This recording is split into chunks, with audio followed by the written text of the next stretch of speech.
almost time of year again for another Donnie montage. It's nice swathing canola with a decent swather when it's a relatively decent crop. Unfortunately, this ain't gonna make as good a crop as it did last year, I don't believe. Although it is leaving a pretty nice trail. You gotta keep in mind this is 35-foot swather, so really no matter what a guy says about things, it's a lot of product getting rammed together. It was definitely lighter over there, so this is 180 acres of canola, and then next to it is oats. I guess at this point I'm glad I didn't keep going with the canola.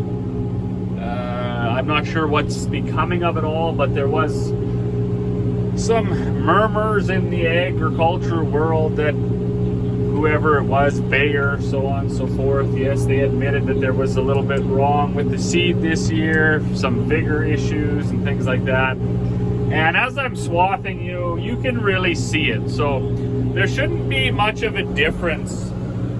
This was seeded with a newer precision seed drill. My cart is it's not a brand new cart, but it's a very well-maintained cart. Seed placement, product placement, seed depth, volume, seeding rate, everything should have been on point, and you just see a real big discrepancy as you go across the field.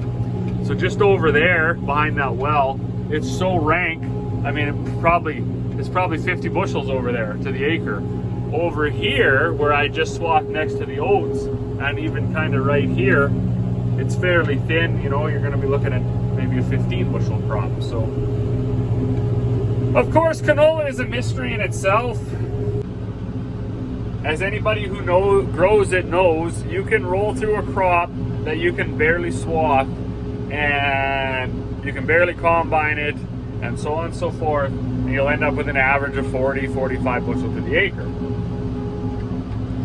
You can also go through a field where you can swath it at 5, 6, 7, 8 miles an hour, and it leaves a swath behind you as big as you can wrap your arms around, and you can get a 40 bushel crop out of that as well. So there's quite a bit to it. Even swathing time is quite important. We may have left this actually a little late, but we've been so busy combining our cereals, and we just don't have the manpower because we don't source outside help. We're just not that big. In order for us to hire somebody, we'd have to be a lot bigger. We don't have that much to do in a day, and generally people don't want to be hired for 2 days of swathing and then let go again. So also swathing, and I might be people might think I'm a little bit ridiculous about it. I'm very passionate about swathing being done properly. Up until we bought this swather, we were running 2 1980s era John Deere swathers. We were always making a mess. In fact, we found later on that the one swather didn't even have the right knife in it, so it was out of time when it was cutting, and it was always making a heck of a mess. And every time you make a lump in the field, so some guys call them dog houses, molehills, bunch ups, whatever you want to call it, the canola inside that doesn't dry down very fast, and when you come at it with a combine, you often plug the combine while you're trying to pick that lump apart. And we were getting to the point where, I mean, of course, I'll take some of the blame. I was younger and immature, and I was too rammy. But the bottom line, it was almost impossible to start to cover the amount of acres that we started covering. So we started swathing our peas and canola. We started swathing our peas. We started swathing our canola. One year we had like 2,000 acres to swath, and we were using those older swathers. It wasn't working very well. Now that we got this, the ball ups, bunch ups, lumps, doghouse, whatever you want to call them, few and far between. And now I've seen quite a bit on TikTok. I've seen, you know, a bit of YouTube shorts and stuff like that. Guys poking fun at grain cart operators, poking fun at combine operators, poking fun at all sorts of people. And it actually got me thinking. If someone was going to ask me, what do you think the most important job is? What do you think the hardest job is? And not hardest physically, but hardest mentally.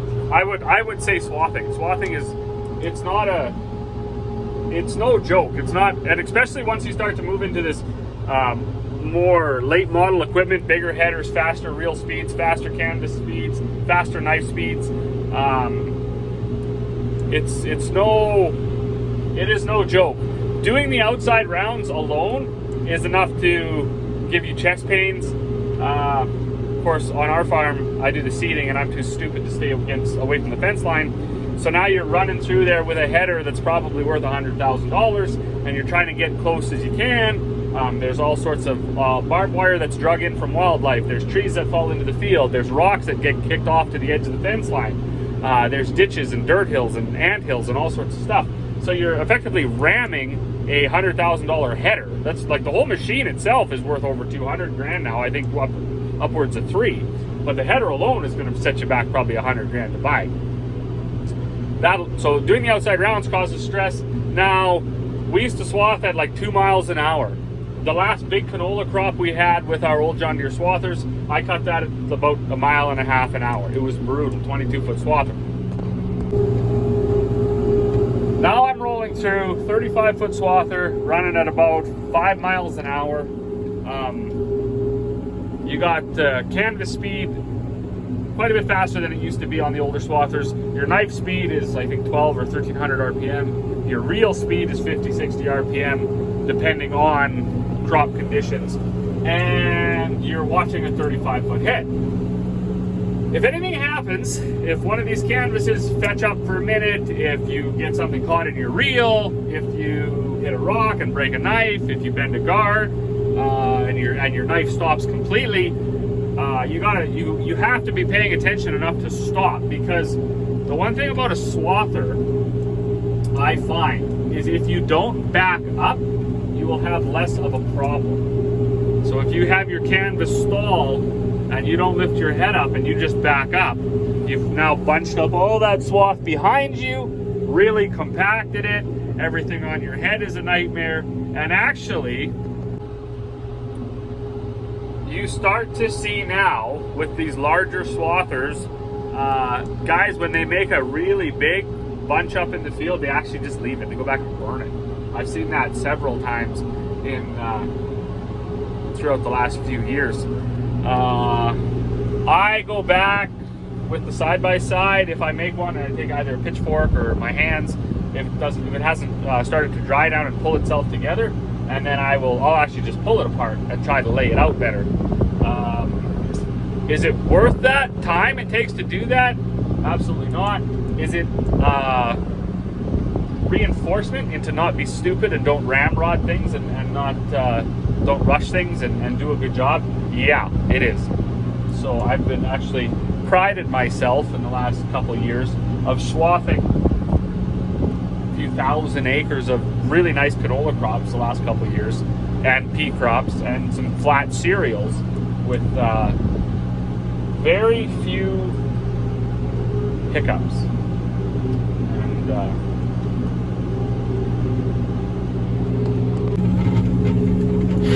hey, good afternoon, guys.